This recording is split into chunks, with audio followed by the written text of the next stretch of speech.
ବୁଦ୍ଧଙ୍କ ନାଁ ଶୁଣିଲେ ଆମ ସମସ୍ତଙ୍କ ମନକୁ ଅନେକ କାହାଣୀ ଆସେ, ନୁହେଁ କି? ହେଲେ ସେସବୁ କିମ୍ବଦନ୍ତୀ ଆଉ ପୌରାଣିକ କଥା ଭିତରେ ପ୍ରକୃତ ମଣିଷ ଜଣକ କିଏ ଥିଲେ? ସତରେ କ'ଣ ସିଦ୍ଧାର୍ଥ ଗୌତମ ନାମରେ ଜଣେ ଐତିହାସିକ ବ୍ୟକ୍ତି ଥିଲେ? ଆସନ୍ତୁ, ଆଜି ଆମେ ସବୁ ମିଶି ଠିକ୍ ସେଇ ସନ୍ଧାନରେ ବାହାରିବା।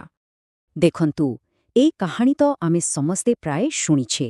ରାଣୀ ମାୟାଦେବୀଙ୍କର ସେଇ ପ୍ରସିଦ୍ଧ ସ୍ୱପ୍ନା, ଯେଉଁଠି ଗୋଟେ ଧଳା ହାତୀ ତାଙ୍କ ଗର୍ଭରେ ପ୍ରବେଶ କରୁଛି। ଏମିତି ହିଁ ତ ଆରମ୍ଭ ହୁଏ ବୁଦ୍ଧଙ୍କ ଜୀବନ କାହାଣୀ। କିନ୍ତୁ ଏଇଠୁ ହିଁ କିମ୍ବଦନ୍ତୀ ଆଉ ଇତିହାସ ଭିତରେ ଗୋଟେ ବଡ଼ ପ୍ରଶ୍ନବାଚୀ ସୃଷ୍ଟି ହୁଏ।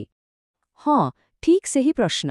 ଏସବୁ କଥା ଭିତରେ ସତ କେତେ ଆଉ କଳ୍ପନା କେତେ? କ'ଣ ସବୁ ପ୍ରମାଣ ଅଛି ଆମ ପାଖରେ?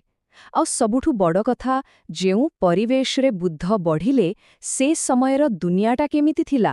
ଚାଲନ୍ତୁ ଜଣେ ଐତିହାସିକଙ୍କ ଆଖିରେ ଏସବୁର ଟିକିନିଖି ବିଶ୍ଳେଷଣ କରିବା। କୌଣସି ବି ମଣିଷକୁ ବୁଝିବାକୁ ହେଲେ ତାର ସମୟକୁ ବୁଝିବା ନିହାତି ଜରୁରୀ।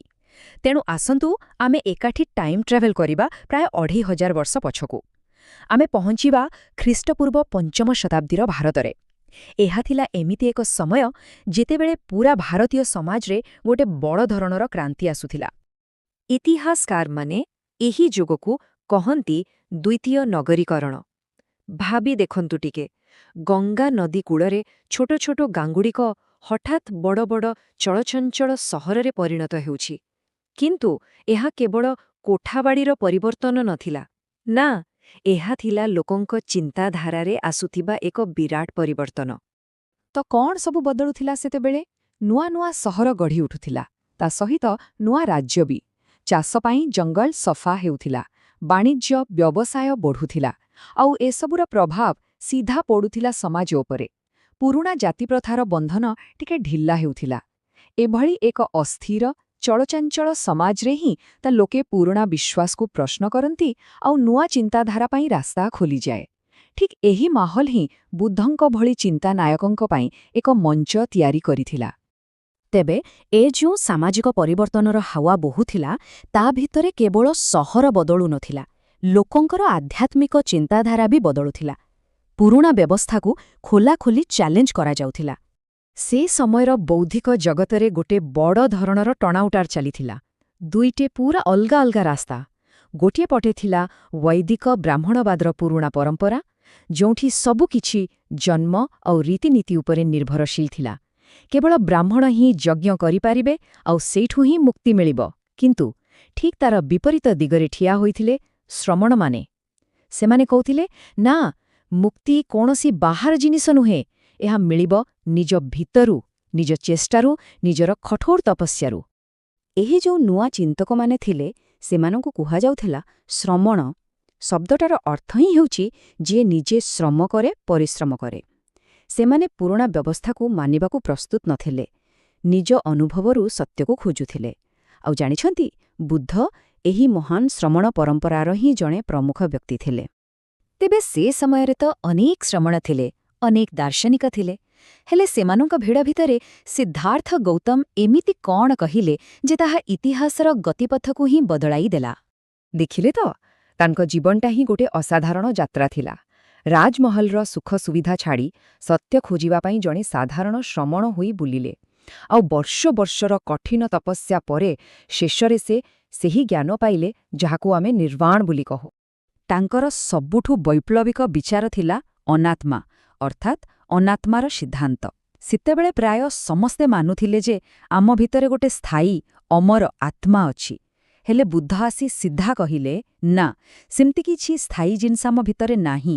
ଭାବନ୍ତୁ ତ, ଗୋଟେ ରଥକୁ ଯଦି ଆମେ ଖୋଲିଦେବା, ଚକ, ଅକ୍ଷ ସବୁ ଅଲଗା କରିଦେବା, ତାହେଲେ ରଥ ଆଉ କେଉଁଠି ରହିଲା? ଠିକ୍ ସେମିତି ଆମେ ବି କେବଳ କିଛି ପରିବର୍ତ୍ତନଶୀଳ ଜିନିଷର ଏକ ସମାହାର। ଏହି ଗୋଟିଏ କଥା ସେ ଯୁଗର ଦାର୍ଶନିକ ମହଲରେ ଚହଳ ପକାଇ ଦେଇଥିଲା। ଆଚ୍ଛା, ଯଦି ସ୍ଥାୟୀ ଆତ୍ମା ନାହିଁ, ତାହେଲେ ଦୁନିଆ ଚାଲୁଛି କେମିତି? ତାର ଉତ୍ତର ହେଉଛି ଏହି ପ୍ରତୀତ୍ୟ ସମୁତ୍ପାଦ। ଏହାର ଅର୍ଥ ବହୁତ ସରଳ। ଦୁନିଆରେ କିଛି ବି ନିଜ ଇଚ୍ଛାରେ ହୁଏନି।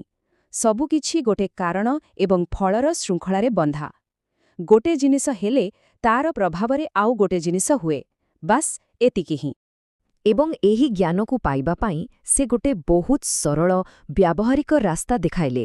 ତାକୁ ହିଁ କୁହାଯାଏ ମଧ୍ୟମ ମାର୍ଗ। ସେ କହିଲେ, ଦେଖ, ନା ରାଜମହଲର ଅତ୍ୟଧିକ ଭୋଗବିଳାସରେ ସତ୍ୟ ଅଛି, ନା ନିଜ ଶରୀରକୁ ମରଣାନ୍ତକ କଷ୍ଟ ଦେବାରେ।